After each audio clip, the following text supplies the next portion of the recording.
I like Ecuador, and I'm not trying to change Ecuador. And I'm not here to get politically involved and try to change the system or tell people how to be or change the culture. But having said it has its drawbacks and its perks. I'm saying that there's an awful lot of hype about greatest place to retire in the world. And I think that a lot of people could come down here with rose-colored glasses and just expect everything to be perfect, and it's not. And all we're doing here is letting you know the nitty-gritty, everything about how Ecuador really is. Still coming to a third world country. All right, who's introducing the video? Yeah, I'll do it. Okay, we're making a video about Ecuador, about the things we don't like, and we each have two things that we've decided that we do not like about Ecuador. And mine are, one, the mailing system's too slow, and it's not very convenient. And secondly, electronics. What? How slow it is? Could you elaborate on that? Oh, it takes about a month to get anything. Okay. Yeah. So also the electronics prices are outrageous, and if you decide to order in, you're going to pay just as much or more. So. So the electronics aren't cheap. No. Matter of fact, you get older technology, but it costs a lot, yes. right? Mm-hmm. How expensive, like, what other electronics, like, all electronics. laptop? Doesn't matter. Laptops, TVs, game consoles, everything. Cameras, keyboards. What, at least twice as high, right? Twice to three much higher. 2 to 3 times as high, yeah, so bring them. I was just going to talk about that. One of the first things that kind of bothered me a lot when we first moved here is that there's no thrift stores. Not one single thrift store. You can get a used appliance, but you're going to spend an arm and a leg for it, you know, just like you are the used electronics or brand new electronics. They cost so much money here. Well, I was saying the other day, Ange, that like when our washing machine went out back in the States, I looked on Craigslist and found like a $700 Whirlpool washing machine, which is not top of the line. I mean, you can spend $2,000 on the newest, you know, latest washing machine. But for $750, you can still get a pretty good quality, heavy-duty Whirlpool washing machine for $750 in the States. And I picked it up for $50 on Craigslist because the guy was moving or whatever. There was nothing wrong with the machine. There wasn't any rust on it. It was like new. It was like 6 months old. And I picked it up for $50. And those are the kind of deals you can get. Right. Back in the States, we used to do Craigslist, we used to do auctions, we used to do thrift stores. Long-winded. Just to say that that's not available here. You're not going to be able to get. And how come you can't get thrift store items here? Because they're very resourceful here, and they fix their things when they break. There's no mass used market. That's right. None whatsoever. Like there is in the States where people just get rid of stuff. So yeah, you pay They brand new. take care of their things here and they reuse them and hand them down to their kids. Probably. Furniture, appliances, houses, buildings. So it's really hard for us because we're a frugal family, as you know. But we are making homemade furniture, and that'll be up in some of the videos. That's what this is. And my other thing is all of the people that we have talked to and all of the blogs, every single one of them have said that the weather's perfect here. The weather's perfect here. The weather is not perfect here. It's an opinion though. Okay. Well, hold on a second. Now, if you're coming from the point of view of, like in the States where you've got your central heat and your central air, you know, springtime weather is perfect. Oh, yeah. Why? Because you've got central heat. The thing about it here is they tell you that the weather's perfect, and therefore the houses have no, and they tell you that there's no, you don't need heat here and you don't need air conditioning. So therefore the houses don't have central heat and they don't have central air. But when it's 40 degrees at night, or even 45, and the next day is cloudy and the sun doesn't come out, which happens here for weeks at a time, the house does not warm up. And most of the houses don't even have fireplaces. I've been wearing this, what do you call this? Flannel all day. This is normal in the house. Now, it's fine, I'm comfortable. But I'm just telling you, some people are chilly, like my wife, and you know, she's a lot more uncomfortable than I am. I mean, I'm fine with my hat.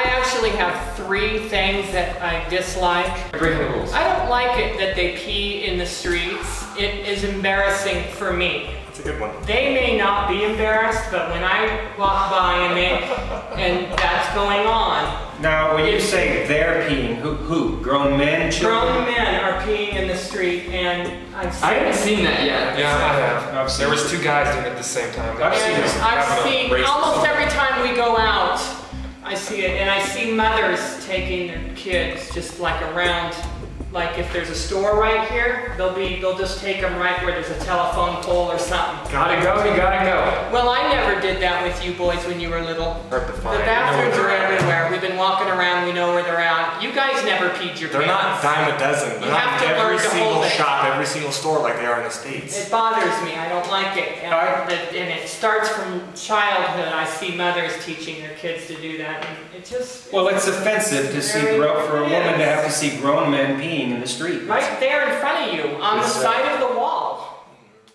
I have gone into the men's room, like at the mall, and this has happened more than one time, and there's a woman janitor mopping the floor. And there's no sign, janitor, stay out or something. You go in and there's men going in and out, and there's a woman there sweeping and mopping. And what the heck? I mean, that shocked me. I'm not used to that. I mean, I'm not like going home all offended or nothing. I'm fine, you know, I'm just saying I'm not used to that. It's different, and I wasn't expecting it, and I was kind of looking around and going, what the, you know, doesn't anybody else care? But everybody, all the men were coming and going like there was nothing. And so, I don't know. And then one time there was a woman in the men's room, not a janitor, with her children, and I don't know if she was cleaning them up or something. So I don't know. You know, that was strange, but I really love Ecuador. The mail system's and, bad. You know, I'm not picking on Ecuador. I'm not down on Ecuador. I love it here. I wouldn't change anything. Like I said, I like Ecuador, but there are a couple things that annoy me.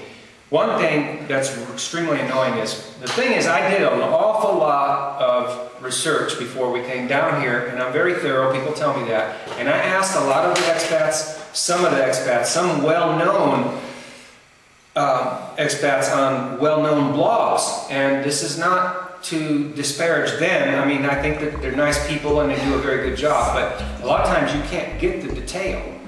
And I asked specifically about the internet here. I said, how is the internet? Is it good enough to run a business? And I was told, yeah, oh yeah, I've got a friend that runs a business over the telephone, and he says it's good. The internet's good enough to run a business over the VoIP system, the internet telephone system. Well, that hasn't been my experience. It's not true. The internet cuts out on some days, all day long. All day long. Not that it's out all day, but it cuts out and comes back. Cuts out and comes back. Every 10 minutes. You know, and if you're on, I've been on the phone trying to explain to my brother-in-law how, hey, this country is not what you see in the movies. It's not backwards, and it's not sheep in the street and dirt roads and huts. I mean, it's modern here. And then the phone cuts out. It's like, oh, you're fuzzy, you know. I mean, yeah. And I'm like, seriously, believe me, you know, I'm telling the truth, you know. But I could just see where, you know, the impression there was that, all you do is check your email once or twice a day, you're going to be fine. The internet's good in the mornings. But if you're running websites, blogs, and you're an internet person, if you're an internet person, you know what I'm talking about. Yeah, you can't watch videos. If you need to be on the internet every day, If you can't watch videos, you're going to get really frustrated, and you just have to have a lot of patience. And the other thing has already been touched on, is costs. But, you know, the impression is cheapest place, you know, it's best place to retire, it's cheap, and once you get your home set up with everything you need in it, it is cheap. Your running costs are cheap, your utilities are cheap, your food's cheap, you know. But to come down here and set up a household, you know, where you've got to fill it with furniture and appliances, and we've already touched on that, it is not cheap. But now compared to the US, say if you go to the US and want to buy brand new furniture, comparatively speaking, you get high quality furniture for about the same price or lower. I mean, the furniture prices can be lower for new furniture. But for those, I'm trying to zero in and focus on people that are focusing on the fact that it's cheap to live. You're going to be shocked because you're going to either have to rent a place for a couple $100 extra per month or more, maybe even $300 or $400. Well, I think the one bedrooms, you can probably get a furnished one bedroom, kind of not that great, not new or anything, for $350 maybe. On a frugal income that you know, that come down here, you know, you're still going to be okay, but you know, it's not like, you're going to be shocked if you want to get a large home and you want to keep your costs low by getting one that's not furnished. You're going to be shocked by the costs of filling that home. So, you know, we've taken a way out and we're building our own furniture. There's a lot of smog, you know, there's a lot of buses and traffic. And, but if you actually go out and like to experience the country that you're in, there's a lot of diesel trucks and buses, and there's a lot of black smog. I mean, you could be standing on the corner of the road waiting to cross, and the bus drives by in a huge black cloud of, you know. Well, like they say, you know, it's fruit. You can live here cheaply because you could. One of the things is you can live without a car, right? Yeah. You take buses for a quarter, but you don't realize when you're living without a car, you're walking everywhere, and you're right. That smog is just astronomical. Well, we don't live like right off the road, so over by the house it's not smoggy. But if you go into town and Especially you know, you downtown. could be at a restaurant and they have their doors open and you're eating, and then with the smog comes in. So that's, you know, I mean, to me it's a little annoying. It's not a deal breaker or anything. It's heavy black I smog. don't think that any of these are a deal breaker unless you're very real finicky.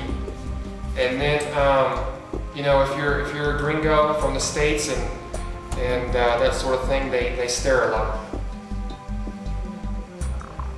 They stare quite a bit. So It can be unnerving if you're by yourself. if you're not used to it, yeah, it can be.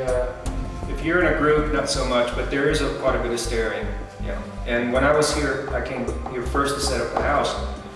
Being by yourself when you get stared at, sometimes it's a little bit. So, and they don't just look and stare. I mean, they keep looking. Yeah. And don't look away. They just keep looking until you walk past, and then they're probably looking at the back. That's how bad they stare. But you know, if you start talking to them and everything, they're really nice and friendly. Ecuadorians are really outgoing and friendly. Yeah, they people. are. They're very And, helpful, nice They people. just stare a lot because they're not used to, you know, seeing gringos, you know, in their country, and there's, you know, it's not like we're all over the place and they're used to it by now. They're just not used to it yet. And so, but we've been here 2 months, and you get used to it. You know, you just get used to it, and, you know. Okay. Okay.